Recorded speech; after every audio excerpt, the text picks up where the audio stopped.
എല്ലാവർക്കും പാചക വിസ്മയത്തിന്റെ ഓണാശംസകൾ. കർക്കിടകത്തിന്റെ കാർമേഘങ്ങൾ നമ്മെ വിട്ടകന്നിരിക്കുന്നു. ചിങ്ങമാസത്തിന്റെ നിറവസന്തത്തിലൂടെ നമ്മൾ കടന്നുപോയിക്കൊണ്ടിരിക്കുകയാണ്.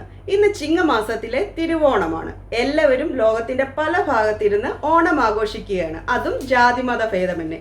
ഞങ്ങളും ഞങ്ങളുടേതായിട്ടുള്ള ചെറിയ രീതിയിൽ ഒരു ഓണം ആഘോഷിച്ചുകൊണ്ടിരിക്കുകയാണ്.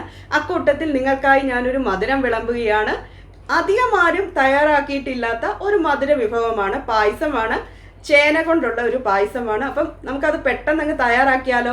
അപ്പോൾ ഒരിക്കൽ കൂടി എല്ലാവർക്കും ഹൃദയം നിറഞ്ഞ ഓണാശംസ. അപ്പം നമ്മുടെ പായസം ഇന്ന് റെഡിയാക്കുന്നത് ചേന കടലപ്പരിപ്പ് വെച്ചിട്ടാണ്. അപ്പം ഒരു ചെറിയ ചേനയുടെ പകുതി കട്ട് ചെയ്ത് ഞാൻ വെച്ചിട്ടുണ്ട്. വെള്ളത്തിലിട്ട് വെച്ചിരിക്കുകയാണ് കളറ് മാറാതിരിക്കാൻ. കൂട്ടത്തിൽ തന്നെ 200 ഗ്രാമിനടുത്തുള്ള കടലപ്പരിപ്പുമാണ് എടുത്ത് വെച്ചിരിക്കുന്നത്. ആദ്യം നമ്മൾ ചെയ്യേണ്ടത് ഇത് രണ്ടും കൂടെ ഇട്ടൊന്ന് വേവിച്ചെടുക്കുകയാണ്. അപ്പം ഞാൻ ഒരുമിച്ചിട്ട് തന്നെയാണ് ഇത് വേവിച്ചെടുക്കുന്നത്. എളുപ്പത്തിന് വേണ്ടി കുക്കറിലിട്ടാണ് ഞാൻ വേവിച്ചെടുക്കുന്നത്. അപ്പം അതിലേക്ക് 1 ടേബിൾ സ്പൂൺ നെയ്യും കൂടെ ഞാൻ ഒഴിച്ചു കൊടുത്തിട്ടുണ്ട്. പിന്നെ കുറച്ച് വെള്ളം കൂടെ കൂടുതൽ ചേർക്കുകയാണ്. കാരണം ഈ കടലപ്പരിപ്പ് വെന്ത് കിട്ടാൻ കുറച്ച് കൂടുതൽ വെള്ളത്തിൻ്റെ ആവശ്യമുണ്ട്. ഇനി നമുക്കിത് അടച്ചു വെച്ചിട്ട് വേവിക്കാം. വേണമെങ്കിൽ നിങ്ങൾക്കിത് സെപ്പറേറ്റ് ആയിട്ട് വേവിച്ചെടുക്കാവുന്നതാണ്. പിന്നെ ഒരു എളുപ്പമാർഗ്ഗമാണ് ഞാനിത് ഈ രീതിയിൽ ചെയ്യുന്നത്. അപ്പം നമ്മുടെ കടലപ്പരിപ്പും ചേനയും വെന്ത് കിട്ടിയിട്ടുണ്ട്. ഇനി നമ്മൾ ചെയ്യേണ്ടത് ഇതൊന്ന് ഉടച്ചെടുക്കണം. ഞാൻ ഈ ഒരു രീതിയിൽ തവി വെച്ചിട്ടാണ് ഉടയ്ക്കുന്നത്. അതായത് പായസം കഴിക്കുമ്പം എനിക്ക് ചെറുതായിട്ട് അവിടെ ഇവിടെ ഒന്ന് കടിച്ചു കഴിക്കുന്നതാണ് ഇഷ്ടം. അപ്പം ചേന നന്നായിട്ട് ഉടഞ്ഞു കിട്ടും ഇങ്ങനെ ചെയ്യുമ്പോൾ. പക്ഷെ കടല കുറച്ചൊക്കെ അവിടെ ഇവിടെയൊക്കെ കടിച്ച് തിന്നത്തക്ക രീതിയിലായിരിക്കും ഇങ്ങനെ ചെയ്യുമ്പോൾ. ഇത് ഇഷ്ടമില്ലാത്തവർ മിക്സിയുടെ ജാറിലിട്ട് ഒന്ന് കറക്കി എടുത്താൽ മതി. അതും തണുത്തതിന് ശേഷം.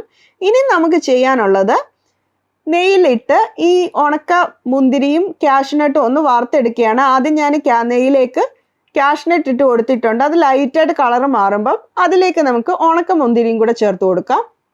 അപ്പം ലൈറ്റായിട്ട് അതിൻ്റെ കളറ് മാറി അതിലേക്ക് ഉണക്കമുന്തിരിയും കൂടെ ചേർത്ത് കൊടുത്തിട്ടുണ്ട്. അതൊന്ന് മൂത്ത് കഴിയുമ്പോഴത്തേനും അത് നമുക്ക് അതിൽ നിന്ന് മാറ്റിയിട്ട് ഇതിലിട്ടിട്ടാണ് നമുക്കിനി ഈ വെന്ത് നമ്മൾ ഉടച്ചു വെച്ചിരിക്കുന്ന ചേനയും കടലയും കൂടി ഇട്ടിട്ട് ഒന്നുകൂടെ ഒന്ന് വഴറ്റിയെടുക്കാം. അധികം നേരം വഴറ്റേണ്ട കാര്യമൊന്നുമില്ല. ഓൾറെഡി നമ്മൾ നെയ്യിട്ട് വേവിച്ചെടുത്ത് വെച്ചിരിക്കുന്നതാണ്. എന്നാലും പായസമല്ലേ, നമുക്ക് നെയ്യിൽ വഴറ്റിയെടുത്ത് ചെയ്യുമ്പോൾ നല്ല ടേസ്റ്റി തന്നെ ആയിരിക്കും. ഇതിലേക്ക് ഞാൻ 1 ടേബിൾ സ്പൂൺ നെയ്യും കൂടെ ചേർത്ത് കൊടുത്തിട്ടുണ്ട് അധികത്തിൽ.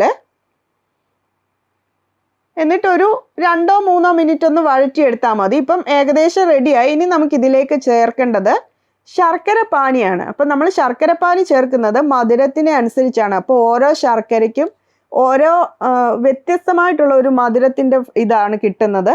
അപ്പം ഞാനിവിടെ ചേർത്തിരിക്കുന്നത് 8 അച്ച്, ചെറിയ അച്ചിന് 8 അച്ച് ശർക്കരയാണ് പാനിയാക്കി ചേർത്തിരിക്കുന്നത്. അത് നന്നായിട്ടൊന്ന് യോജിപ്പിച്ചെടുക്കുകയാണ്.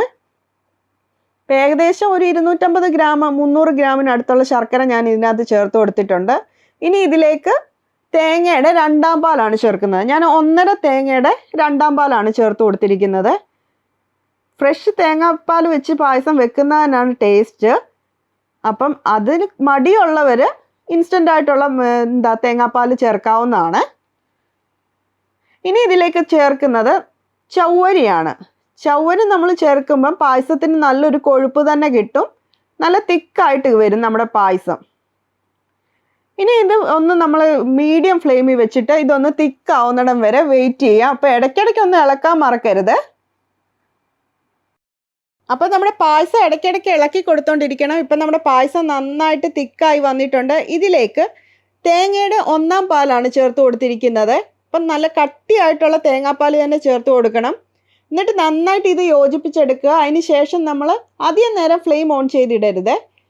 അപ്പോൾ ഇതിലേക്ക് അതിന് മുമ്പേ നമുക്ക് ചുക്കും ഏലക്കായും പഞ്ചസാരയും കൂടെ ഒരുമിച്ച് ചേർത്ത് പൊടിച്ചെടുത്തിരിക്കുന്നതാണ്. അതപ്പം നമ്മുടെ ഫ്ലേവറിനനുസരിച്ച് നമ്മൾ ഇതിലേക്ക് ചേർത്ത് കൊടുക്കുക. ഞാൻ കുറച്ച് കൂടുതൽ ചേർത്തിട്ടുണ്ട്. എനിക്കതിൻ്റെ ഫ്ലേവർ ഇഷ്ടമാണ്.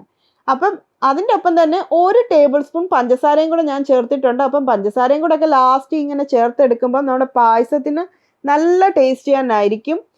ഇതല്ല എങ്കിൽ നിങ്ങൾക്ക് മിൽക്ക് മെയ്ഡൊക്കെ ചേർക്കാവുന്നതാണ്. പക്ഷേ അതിൻ്റെ ഒന്നും ആവശ്യമില്ല. അല്ലാതെ തന്നെ നല്ല രുചികരമായിട്ടുള്ള പായസമാണ്. പിന്നെ അവസാനം ചേർക്കുന്നത് നമ്മൾ ഈ വറുത്ത് വെച്ചിരിക്കുന്ന കാഷ്നട്ടും കിസ്മിസുമാണ്. ഇത്രയേ ഉള്ളൂ. നമ്മുടെ ചേനപ്പായസം റെഡി ആയിട്ടുണ്ട്.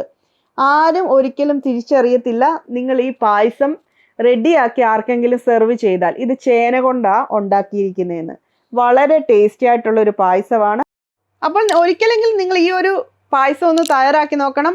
നിങ്ങൾ തയ്യാറാക്കിയാൽ എന്തായാലും നിങ്ങൾക്ക് ഇത് ഇഷ്ടപ്പെടും. അങ്ങനെ ഇഷ്ടപ്പെടുകയാണെങ്കിൽ മറക്കാതെ എൻ്റെ ചാനലിനെ ഒന്ന് സബ്സ്ക്രൈബ് ചെയ്തേക്കുക. അപ്പം എല്ലാവർക്കും ഒരിക്കൽ കൂടി ഓണാശംസ. Thank you for watching my channel.